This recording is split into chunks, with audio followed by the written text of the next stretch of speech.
hate this. Okay.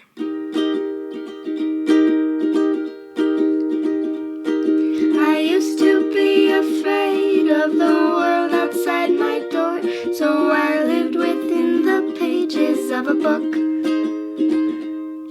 I used to be so scared of what I couldn't control. It seemed whatever I touched, I broke. The wind at my back, the grass so green, the sun on my face, it was all a dream till you said, wake up, wake up, wake up, take my hand. I'm here for you now, I'll help you stand.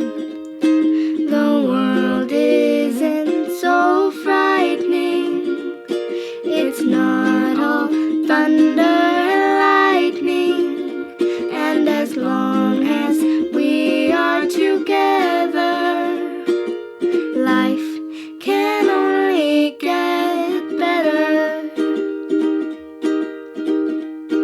I used to be embarrassed about my eyes, my nose, my smile, so I hid my face behind my hair. I spent so many years feeling like I was drowning. Now finally I'm coming up for air.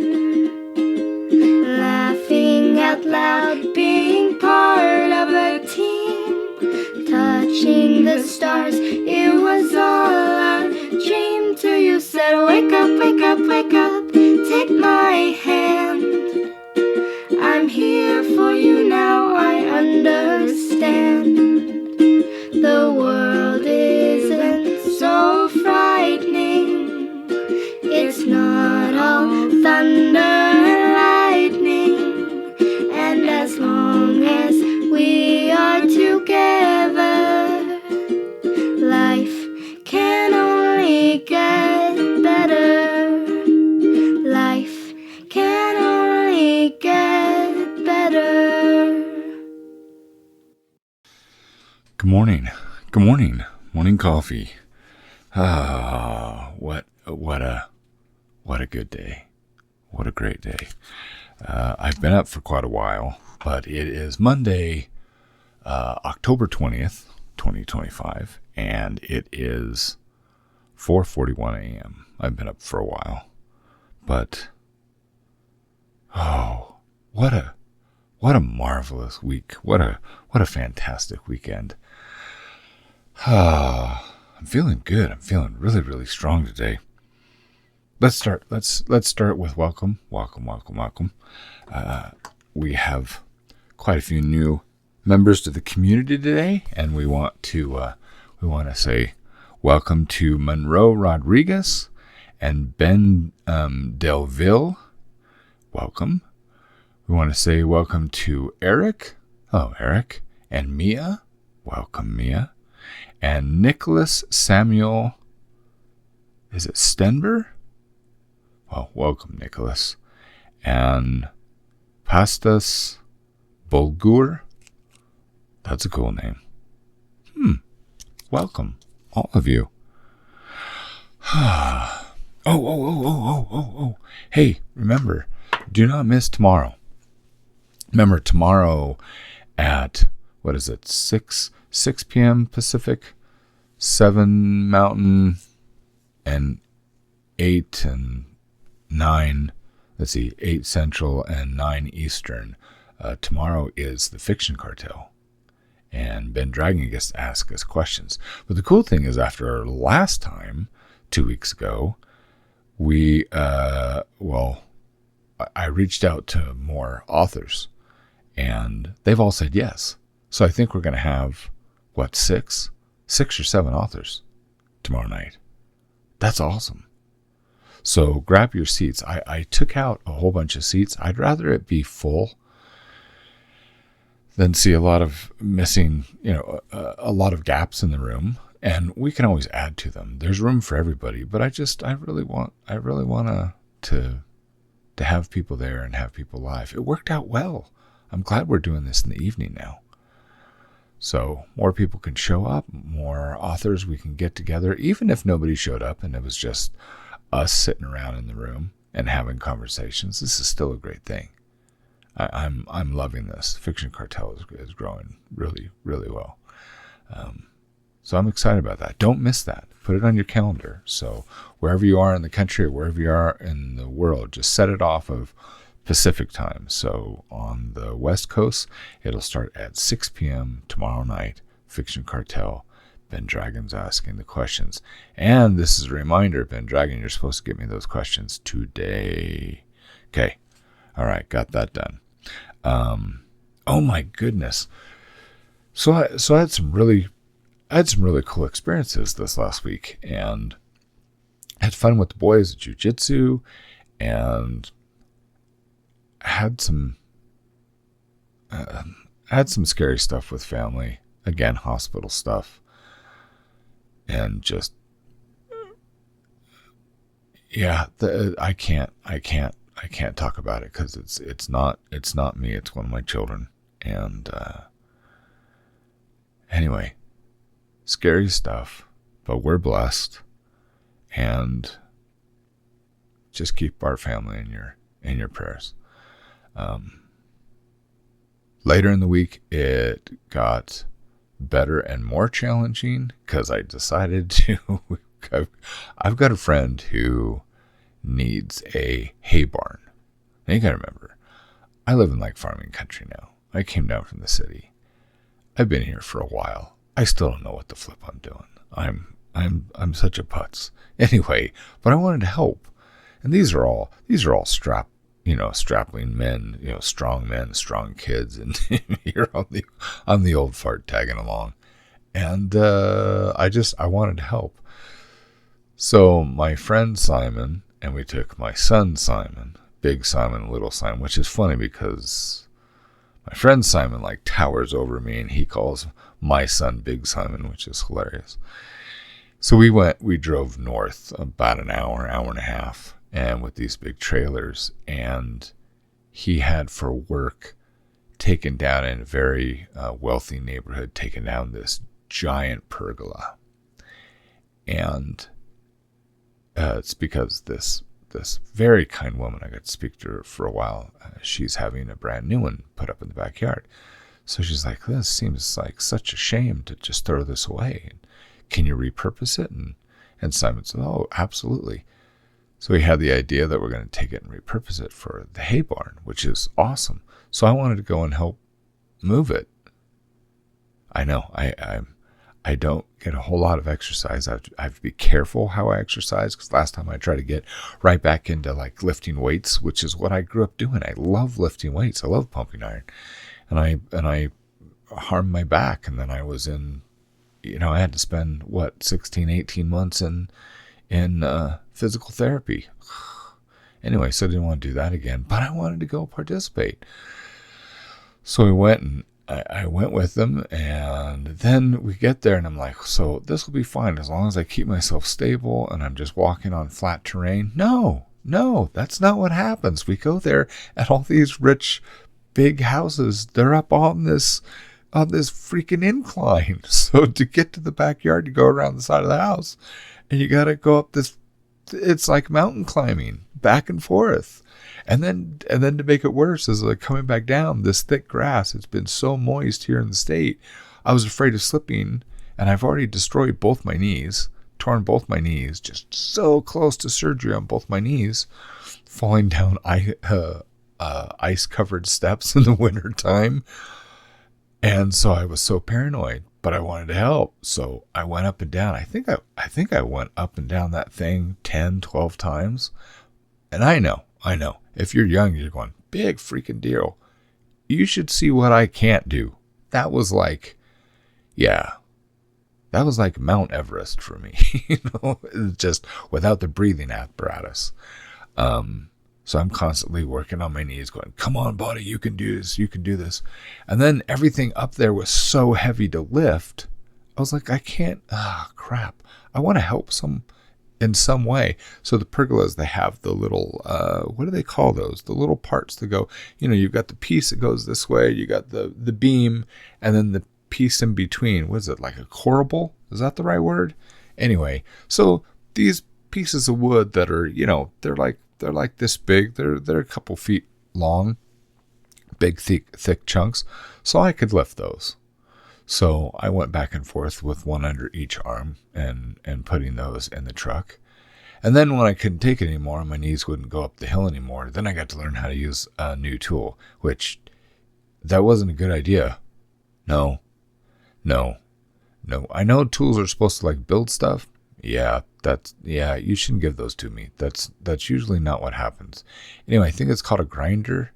Anyway, we had to cut off because, we ripped these things apart and they got screws and nails sticking out, and we want to lay them, very tightly together on the back of the truck. And so Simon says, here, use this and cut off the nails and the screws that are sticking out that I couldn't get out with the drill. Okay, how? So he shows me how to use it.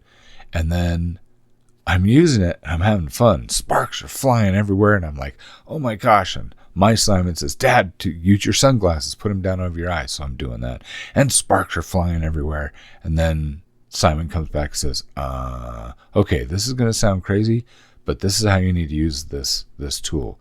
You need to have the sparks coming back at you. And I'm like, what? That doesn't make any sense. That sounds stupid. I don't want the sparks coming at me. He says, yeah, but if you use it the other way, that like you're using it, it could flip back around and then cut you. Yeah, I don't want that. I don't want to be cut. I don't even want to be mildly hurt. Thank you. So anyway, so I play with sparks. He's like, this is how you do it. I got a picture of it. So, it was cool. He's cool. Anyway, so I'm cutting these things off, and it was amazing. You cut these things off, and then the top of the screw or the nail goes, pops off or goes flying off, and they're like red hot. Anyway, I thought that was so awesome, and got to play with the big boy tools. Anyway, so that was fun. And then as we're going on the way home, we're coming down. I was like, I gotta use the bathroom. Can we stop at a store? And there's a 7-Eleven right down at the bottom of the huge canyon that we're in. And I stood there and I got out and I went, oh my goodness. He's like, what? Now you got to remember, over time, neighborhoods usually they change, right? Especially if they haven't been developed. This is a very wealthy neighborhood right at the bottom of a canyon where there's a major ski resort. And I'm standing in front of this 7-Eleven.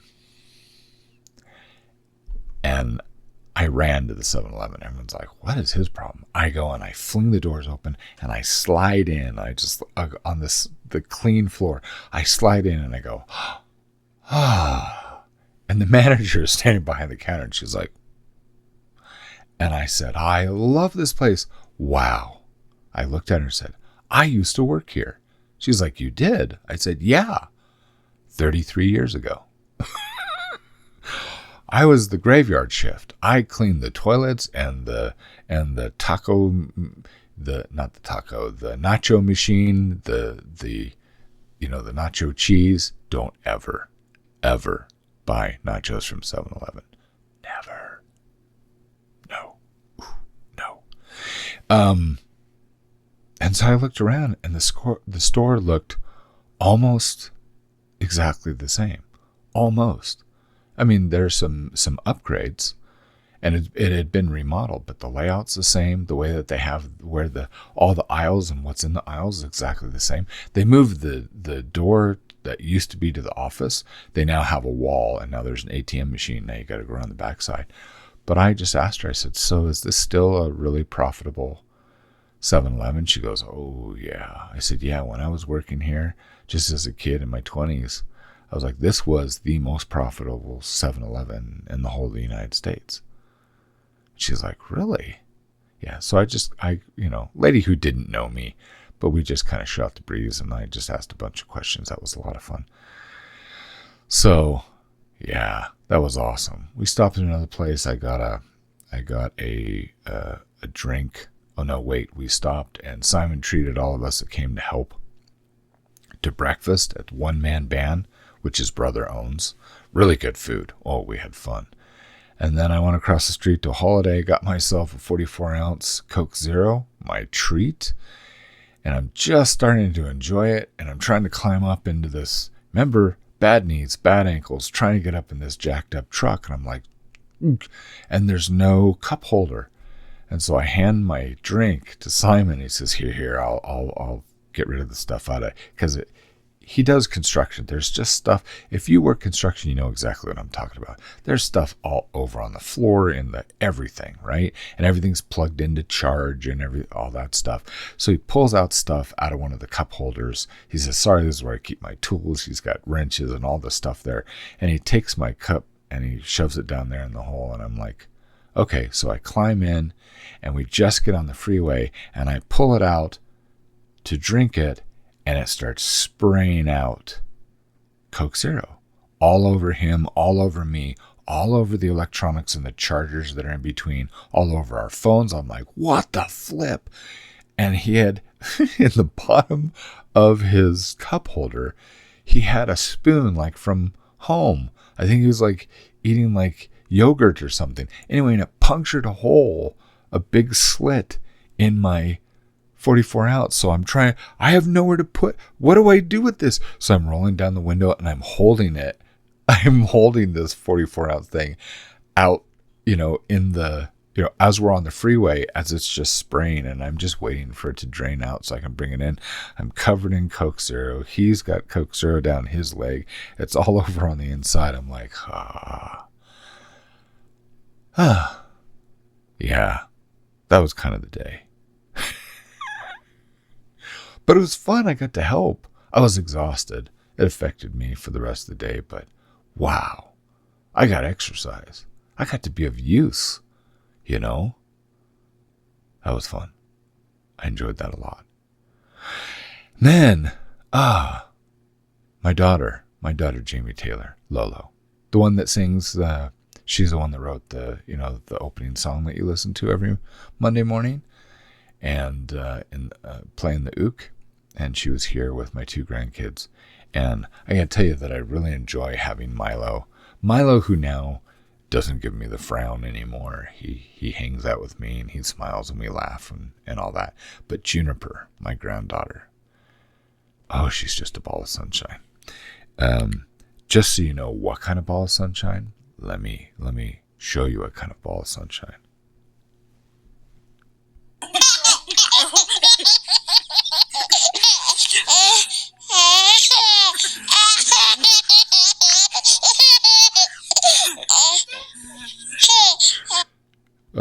Wait.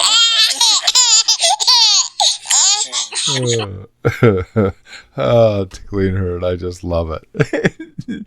She can be, you put her down for her nap, and we had her behind the bookcase around the corner. We put the little playpen where she takes her nap, and I'm sitting there and I'm visiting with everybody, and she can barely stick her head out around the side to see into the room, and she can see me but not everyone else. So she's laying her head down on the side of the playpen, and she looks at me and you just see her hand and she goes so I'm waving, I'm like, go to sleep, and she just smiles and it was a really lovely weekend. I hope you had a great weekend. It's going to be a really good week. Lots of writing. I'm so excited about this story, where Wendell's going. I hope you're enjoying with the Trench Wars. And I have, now I can tell you, because I'm almost complete with this, but I've got some interviews, and this is for my sporters. I've got a series of interviews that I've been trying to write a book on this and breaking it down to the individual, the 15 trench wars, the slag pilots, and Rashima Giebler. She's done those interviews. So we're probably, I don't know, I'm thinking about doing like 2 a week. I don't want to drag it out. I want you to be able to just read these. And because they kind of intertwine. They intertwine with the main story, with Chronicles of a Hero. And what makes it really, really fun is it also opens doors so that we can do some offshoot short stories and maybe even books. Anyway, having fun. And by the way, having a blast writing the stuff, getting everything set up for December. I know that I'm taking December off, but I told you last year, and I meant it, you were going to have massive, massive content in December. And I'll just, I'll come visit you once in a while. I will be doing Monday morning coffees, regardless. This is what I've been doing for a couple of years, and I just want to keep doing this. So that'll be my only work, But that's it. That's all I've got. It's a wonderful day. It's going to be a wonderful week. I'm so excited. And just be happy. The world's going crazy. We don't have to be crazy. We can just hang out together. We're our own form of crazy, but it's good crazy. Yeah. So I'm excited. And you look good. You really do. You look good. Remember, you are more than you think you are. Go out there and conquer the day. Conquer the week. Or, if you really want to have fun, you could be like Anne. Go to Disneyland. Remember, tomorrow, 6 p.m. Pacific time. Don't miss Fiction Cartel. And we'll see you next time. Bye.